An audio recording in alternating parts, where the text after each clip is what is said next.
Nous revoici encore pour parler de cette belle dame, ou pour ne pas dire ce beau monsieur, cette belle monsieur.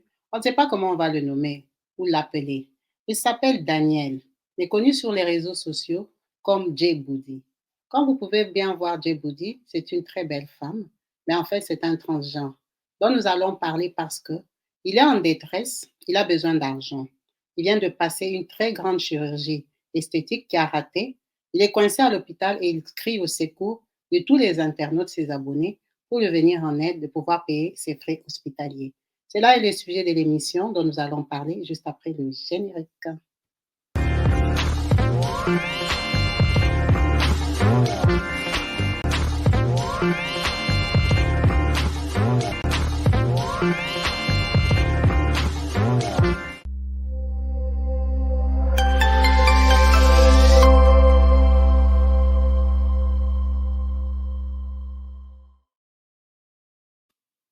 Yes, bienvenue sur ma chaîne YouTube Kabibi Loba, avec moi-même Maman Kabibi. Comme vous savez ici, nous sommes là pour partager des histoires, des diversités, tout ce qui se passe sur les réseaux sociaux, tout ce qui se passe autour de nous, tout ce qui nous met en colère, qui nous donne la joie. Nous allons parler de ce garçon que vous voyez en photo. On va l'appeler Monsieur Daniel parce que c'est un monsieur, c'est un homme en fait. C'est un homme qui aujourd'hui est en détresse. Qui est-il? Et pourquoi parle-t-on de lui aujourd'hui? À la base, Daniel est né un petit garçon dans sa famille, d'une famille très pauvre. Ses parents ne s'en sortaient pas. Daniel a grandi dans la pauvreté. Donc, il a décidé de se transformer en femme à l'âge adulte pour pouvoir venir en aide à sa famille parce qu'il avait perdu son père. Donc, c'est un garçon qui a grandi dans de très mauvaises situations, conditions. Comme vous imaginez bien, pour que Daniel soit belle comme ça, il a dû dépenser beaucoup d'argent. Il a beaucoup investi parce que ça, c'est des très grandes opérations. Vous pouvez voir qu'il est très belle. Il a vraiment un très beau corps. Il a un beau corps plus que beaucoup de femmes. Il est vraiment envié par les femmes. Daniel a donc décidé de s'appeler Jay Boogie. Jay Boogie sur les réseaux sociaux, comme vous pouvez bien voir sur sa page Instagram, il s'appelle Jay Boogie et il a 233 000 K, donc 233 000 abonnés, les gens qui le suivent sur Instagram. Ça, c'est sans compter ses comptes Facebook, ses pages Facebook, où vraiment il exposait sa vie, sa beautiful life. Il est originaire du Nigeria, donc c'est un transgenre, vous voyez qu'il ne se cache pas. Il a écrit en anglais transgender. Il est dans la beauté, dans le fashion, dans les lifestyles, tout ce qui est branding influence. Donc, c'est un influenceur. On a parlé dernièrement d'un autre là, qui avait des beaux yeux là. C'était lui un Ivoirien. Et aujourd'hui, on parle de Djeboudi. C'est quoi la différence entre les deux? La différence est que Daisy Beaulieu est décédé. C'est ça la différence. Djeboudi n'est pas encore décédé. Mais on a peur pour lui qu'il risque d'y passer. Pourquoi on se permet de dire ça? Parce que Djeboudi, que vous voyez qui a 233 000 abonnés là, a écrit sur sa page qu'il a besoin d'aide. Je vous le mets là en photo, il est à l'hôpital. Qu'est-ce qui s'est passé pour qu'il arrive à l'hôpital? Djeboudi, ici que vous voyez, a estimé que les bassins, donc les formes, la hanche qu'il a, n'étaient pas assez. Il voulait en rajouter. Il voulait prendre du 360. Alors, ça, c'est qu'il a déjà sur son corps. On ne sait pas si c'est du combien. Il voulait qu'on lui mette des implants 360 qui sont encore plus grosses pour qu'il ait encore un plus large bassin. Parce qu'il estimait que ça, c'était pas assez sexy, c'était pas assez beau ou ça ne lui rentabilisait pas assez. Ou il voulait juste faire la différence. Donc, ce bassin-là, il voulait le rajouter. Il est parti pour se faire opérer au Nigeria même, dans une petite clinique qui est une clinique qui reçoit les personnes convalescentes. Donc, quand tu viens de l'hôpital, que tu as subi une grosse opération, tu vas dans cette clinique-là pour te reposer, pour avoir un suivi. Et la dame propriétaire de cette clinique-là, tellement qu'elle recevait beaucoup de personnes qui sont opérées, elle s'est même permise à commencer à vendre des sous-vêtements, de vendre des tenues sexy parce que vous comprenez bien que les personnes qui font ce genre des opérations-là, ce sont des personnes extravagantes, c'est des personnes qui veulent taper à l'œil, qui veulent être sexy. Donc ça, c'est même un autre cas, que dans une clinique, on vend des sous-vêtements. Donc c'était connu comme shop clinique. Ça veut dire que toutes les filles branchées du Nigeria qui se font opérer là-bas parce qu'apparemment au Nigeria, on peut faire des BBL, on peut faire des abdoplasties, on peut faire tout ça. Comme lui, il le faisait là-bas, il ne voyageait pas. Donc lui, à force d'être en bonne relation avec cette dame-là, qui est à la base chirurgienne, hein, qui est médecin, mais qui avait fait une clinique de repos parce qu'elle ne faisait pas ses opérations là-bas. Alors lui, peut-être, il voulait être parmi les premiers qui voulaient négocier à faire à moins cher. Ça, on ne sait pas. Ou elle lui avait dit que comme tu les as déjà, c'est juste rajouter, c'est juste remplacer, ça sera facile. En tout cas, c'est sûr que Jay Body n'est pas allé dans sa clinique habituelle. Il est allé dans cette clinique-là parce que peut-être aussi il n'avait pas assez d'argent. Sa vie lui coûte trop cher pour acheter ces belles robes-là, sa belle vie à montrer sur les réseaux sociaux. Il est allé se faire opérer là-bas. Par malchance pour lui, ça s'est très mal passé. L'opération s'est bien passée parce qu'on lui a mis ses implants 360, mais seulement le problème est que il n'a pas uriné pendant 2 semaines. Il a eu un problème de rein. Alors, ces reins-là, c'est à cause de l'opération ou c'était déjà une maladie prédisposée qui était dans son corps qu'il ne connaissait pas. Jay Boudi, en ce moment que nous sommes en train de parler là, il est malade. Il est malade parce qu'il doit avoir, il est sous dialyse. Comme vous pouvez bien voir là, il est sous dialyse. Il a besoin d'argent pour se faire une transplantation des reins. Il a besoin des reins. Donc, ça a déclenché, cette maladie s'est déclenchée quand il est parti faire ses 360 de diamètre qu'il voulait mettre, ses implants 360. C'est quand il a déclaré cette maladie. Il a besoin d'aide, il crie au secours.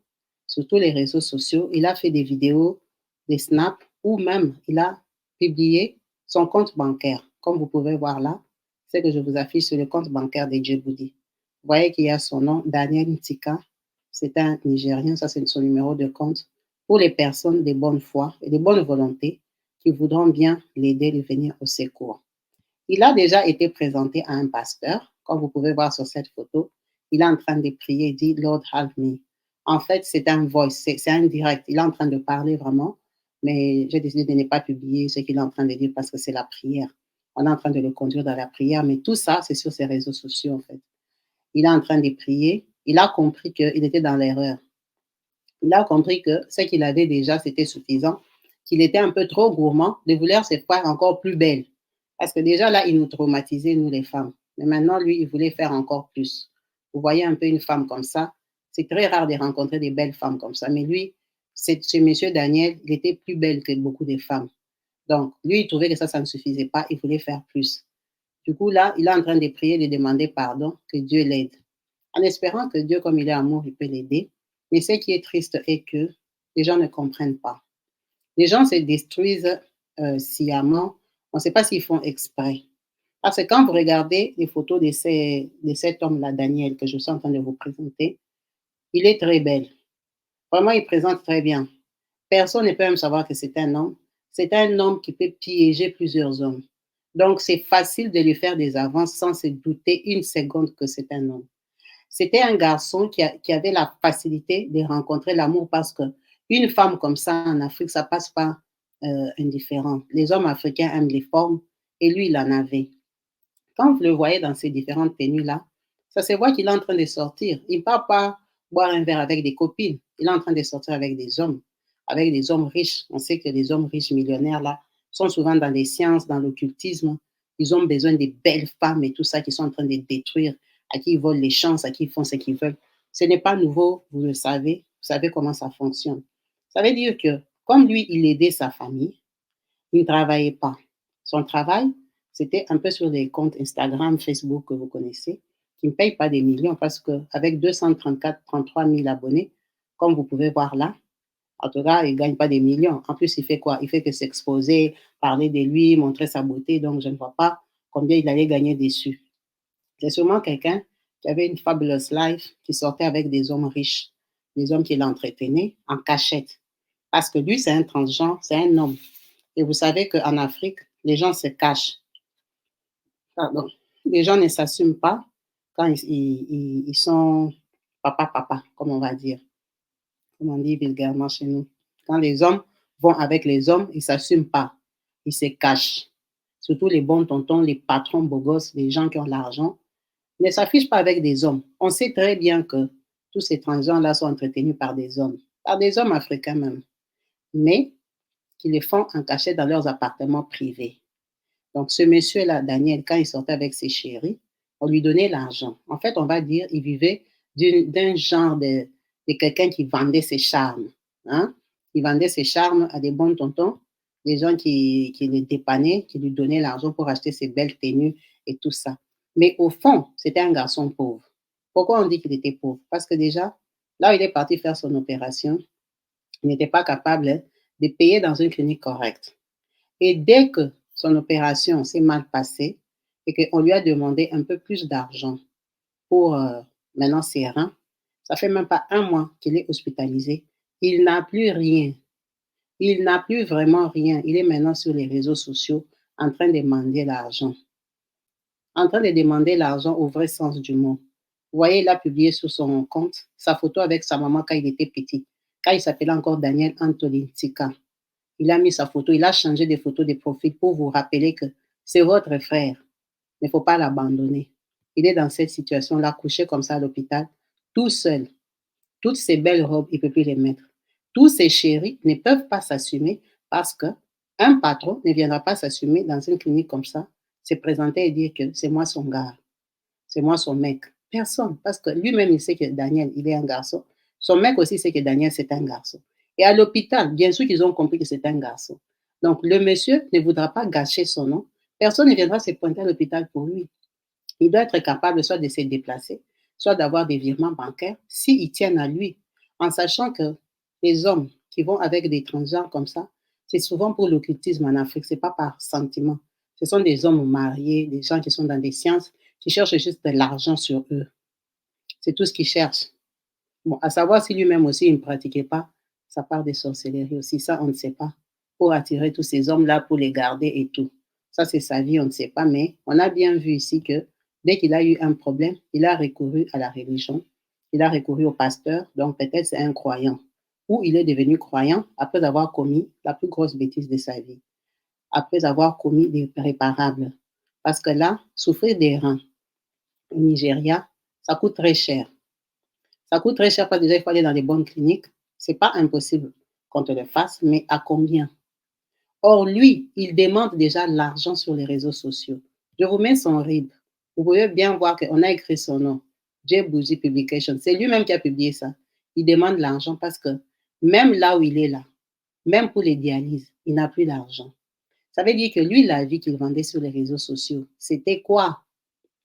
C'était quoi qu'il montrait aux gens? En fait, il n'était rien. Il n'était nobody. C'était juste un petit vendeur de charme comme ça, qui s'habillait bien, qui avait investi tout son argent dans ses vêtements, qui avait investi dans son corps, dans ses perruques et tout ça. Quand il s'habillait comme ça, c'est tout ce qu'il avait et tout ce qu'il était. Parce qu'en plus, il vient d'une famille pauvre. Donc, l'argent qu'il collectait chez ses maris, il devait donner aussi à sa famille. Il devait donner à ses frères et sœurs parce qu'il devait vivre de lui. C'était lui qui était le pilier de sa famille. C'est vraiment difficile, c'est vraiment fort de voir que quelqu'un peut gâcher sa vie comme ça. Quelqu'un peut gâcher sa vie au nom de rien du tout. On n'a pas dit que pour réussir la vie, il faut seulement vendre ses charmes. Et même quand on vend les charmes, c'est pas tout le monde qui vend et qui s'en sort. Parce que lui, il n'a même pas de business. Il a investi dans rien. L'autre là, beaux yeux là, il avait quand même une marque de cosmétiques, il vendait ses crèmes, ses produits. Ça veut dire qu'il ne dépendait pas 100% des hommes.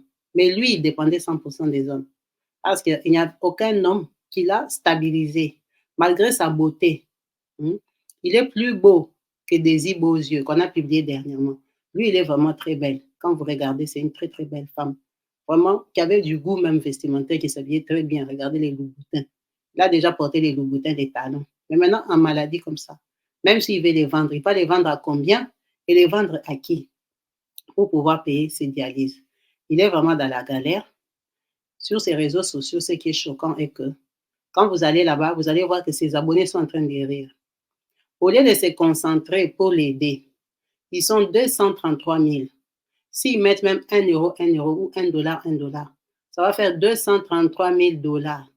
Djibouti pourra aller en Europe, en Inde, en Chine, en Afrique du Sud, où c'est un peu facile d'avoir les visas pour aller se soigner. Mais ses abonnés sont en train de les critiquer. C'est ça qui est encore grave. Ses abonnés sont en train de se foutre de lui, sont en train de rigoler. Et ça fait mal au cœur. Quand vous allez sur sa page, vous allez être vraiment déçu et triste de savoir que Dieu vous dit, il a fait ça toute sa vie pour rien. En fait, les personnes à qui il pensait faire plaisir, ce sont des gens seulement qui viennent regarder, mais avec le mauvais cœur.